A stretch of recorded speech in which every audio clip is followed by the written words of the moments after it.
In July 2014, a 28-year-old German man named Lars Mittank traveled with friends to the Black Sea coast of Bulgaria for what was supposed to be a relaxing vacation. Nothing seemed unusual. The trip was almost over, and everyone was preparing to return home. But then, a minor incident changed everything. After an argument with a group of men, Lars suffered an injury to his ear. Doctors advised him not to fly immediately because of the pressure changes during the flight.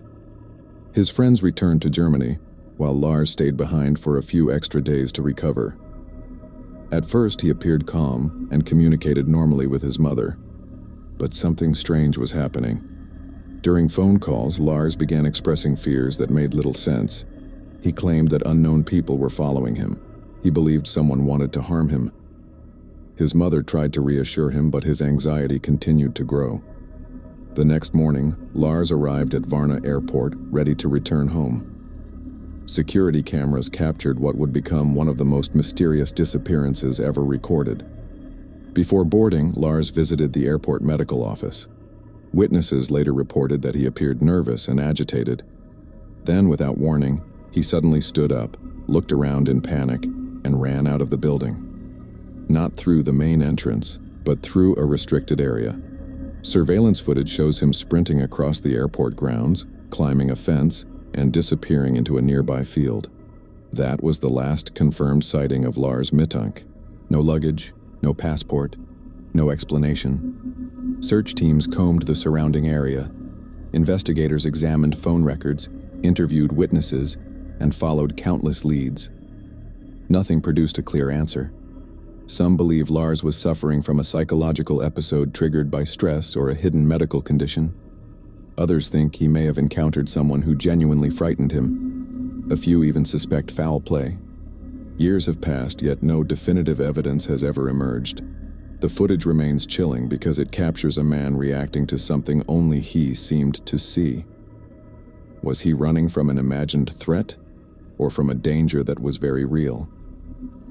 Nobody knows. One moment, Lars Mittank was preparing to board a flight home.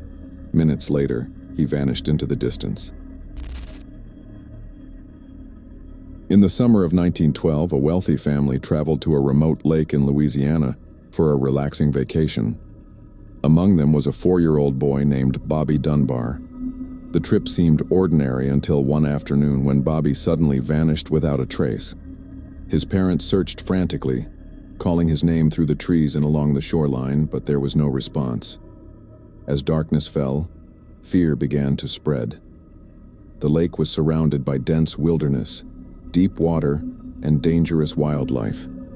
It was as if the child had simply disappeared from the face of the earth. News of the disappearance quickly spread across the country. Massive search parties were organized. Hundreds of volunteers combed through forests, drained sections of water, and followed every possible lead. Days turned into weeks, and weeks turned into months. Yet Bobby remained missing. His family refused to give up hope, believing that somewhere, somehow, he was still alive. 8 months later, authorities received information about a traveling handyman who had been seen with a young boy matching Bobby's description. The man insisted the child was not Bobby at all and claimed he had permission from the boy's mother to care for him. Investigators were skeptical. The child was taken into custody and shown to Bobby's parents. What happened next remains one of the strangest moments in criminal history. At first, Bobby's mother seemed uncertain. Reports suggest she struggled to immediately identify the boy, but after spending time with him, she became convinced that he was her missing son. The boy was returned to the family and the country celebrated what appeared to be a miraculous reunion, but the story was far from over. Another woman soon appeared, claiming the child was actually her son. She provided photographs, witnesses, and details from the boy's life that seemed impossible to ignore. Suddenly, 2 families were fighting over the same child. Courts became involved. Newspapers covered every twist of the bizarre case. The question haunting everyone was simple: who was the boy really? For decades, the mystery remained unresolved. Then, nearly a century later, modern DNA testing finally revealed a shocking truth. The man raised as Bobby Dunbar was not Bobby at all. The real Bobby Dunbar had vanished in 1912 and was never found. In March 1928, 9-year-old Walter Collins left his home in Los Angeles to run a simple errand. It was supposed to take only a few minutes. His mother expected him to return before nightfall. He never did. As the hours passed, panic began to grow. Friends searched the neighborhood. Police officers questioned witnesses. But Walter had vanished without a trace. Days turned into weeks, and weeks turned into months. His mother, Christine Collins, refused to stop searching. She spoke to investigators constantly and followed every possible lead. Yet there was nothing. No sightings, no evidence, and no explanation. It was as if the boy had been swallowed by the city itself. 5 months later, authorities announced what seemed like a miracle. They claimed Walter had been found alive in another state and would soon be reunited with his mother. Newspapers celebrated the incredible news. Reporters gathered to witness the emotional reunion. But the moment Christine saw the boy, something felt wrong. She looked into his face and immediately knew. This was not her son. The child standing before her resembled Walter, but he was not Walter. Christine repeatedly told authorities they had made a mistake. Instead of listening, officials accused her of being confused. They insisted the boy was Walter and pressured her to accept him. The more she protested, the more they questioned her sanity. Then things became even stranger. The boy eventually admitted that he was not Walter Collins at all. He confessed that he had intentionally pretended to be the missing child after seeing Walter's photograph in newspapers. The shocking revelation humiliated the authorities and reignited the mystery. If this wasn't Walter, then where was the real boy? The investigation soon uncovered a horrifying lead connected to a remote property outside Los Angeles. Detectives discovered evidence suggesting that several missing children may have been taken there. Witness statements painted a terrifying picture of crimes far darker than anyone had imagined. Yet despite the disturbing discoveries, no conclusive proof of Walter's fate was ever found. His mother spent the rest of her life searching for answers. She never stopped believing that somewhere, somehow, Walter might still be alive. Decades passed. Investigators came and went, and countless theories emerged, but the truth remained hidden. A young boy left home on an ordinary day and vanished forever. On a cold February evening in 2004, 21-year-old Maura Murray packed a few belongings, withdrew money from her bank account, and left her university campus without telling anyone exactly where she was going. She emailed professors claiming there had been a family emergency, but investigators later discovered no such emergency existed. Something had convinced her to leave suddenly, and nobody knew what it was. Hours later, Maura was driving through a remote road in New Hampshire, surrounded by dense forest and almost no houses. At approximately 7:30 p.m., a local resident heard a crash and looked outside. Maura's car had struck a snowbank along the roadside. The vehicle was damaged but not destroyed. Witnesses reported seeing a young woman standing near the car. She appeared shaken but not seriously injured. One neighbor stopped and offered to call the police. Maura refused. She insisted that help was not needed and asked him not to contact anyone. The man returned to his house anyway and called authorities. What happened next became one of the greatest mysteries in modern American history. Only a few minutes passed before police arrived. The car was still there. Maura was gone. The surrounding area was covered in snow. There were no clear footprints leading into the forest, no signs of a struggle, no evidence that another vehicle had stopped. It was as if she had simply vanished into the freezing night. Search teams arrived almost immediately. Dogs tracked her scent for a short distance along the road before it abruptly ended. Helicopters scanned the woods. Volunteers searched miles of rugged terrain. Nothing was found. No trace of Maura, no clothing, no phone, no explanation. As the years passed, theories multiplied. Some believe she intentionally disappeared to start a new life.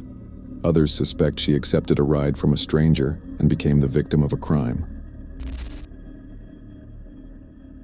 In the early hours of April 1, 2006, 27-year-old medical student Brian Shaffer spent the evening with friends in Columbus, Ohio. Nothing about the night seemed unusual. They visited several bars, laughed, talked about future plans, and enjoyed what appeared to be a normal night out. Nobody present could have imagined that within a few hours Brian would disappear forever. Near closing time, Brian and his friends arrived at a popular bar called the Ugly Tuna Saloona. Security cameras captured him entering the establishment shortly before 2 a.m. The footage clearly showed him walking inside, speaking with people, and enjoying the atmosphere.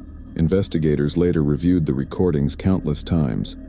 What they discovered would leave everyone confused. The cameras recorded Brian entering the bar. They never recorded him leaving. When the night ended, Brian became separated from his friends. At first, nobody was worried. They assumed he had gone home on his own. But the next day, his phone went unanswered. Friends could not reach him. Family members became concerned.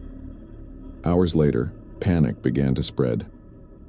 Police launched an investigation and immediately focused on the surveillance footage.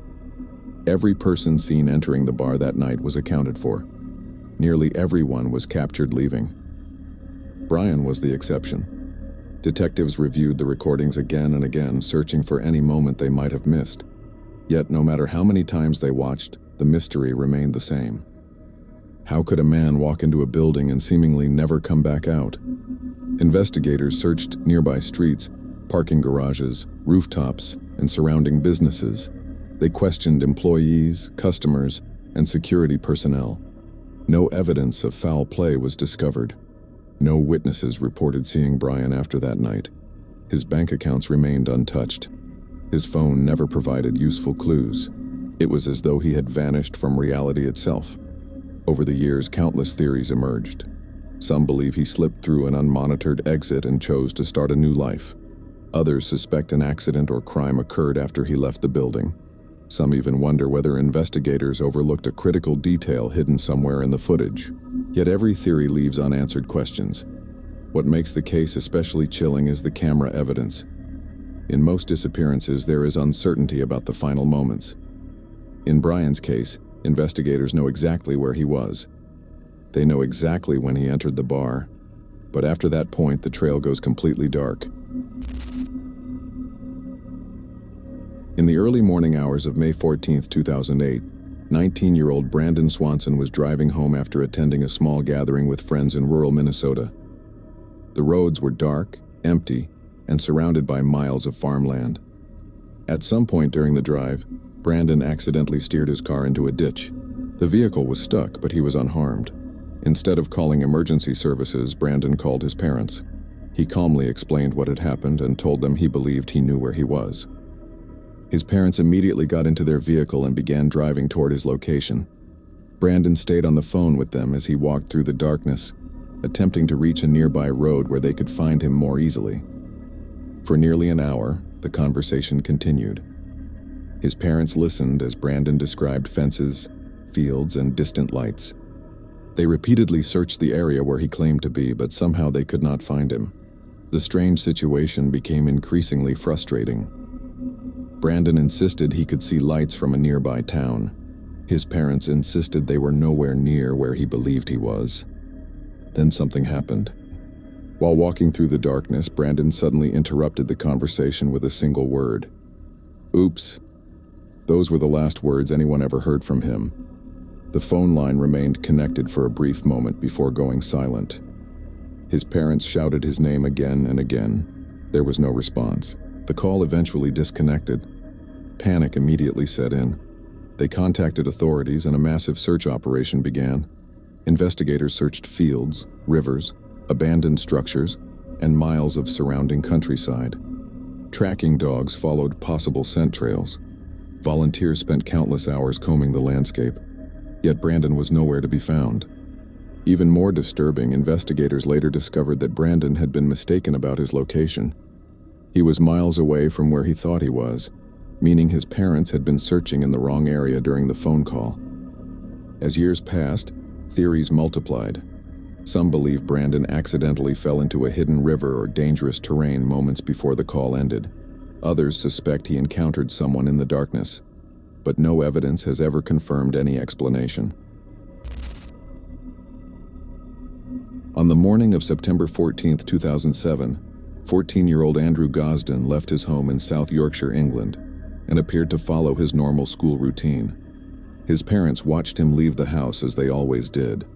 Nothing seemed unusual. Nothing suggested that this ordinary morning would become the beginning of one of Britain's most baffling disappearances. Instead of attending school, Andrew returned home after his family had left. He changed his clothes, withdrew money from his savings account, and quietly walked to a train station. Security cameras later captured him purchasing a one-way ticket to London. The employee at the station reportedly asked if he wanted a return ticket as well. Andrew declined.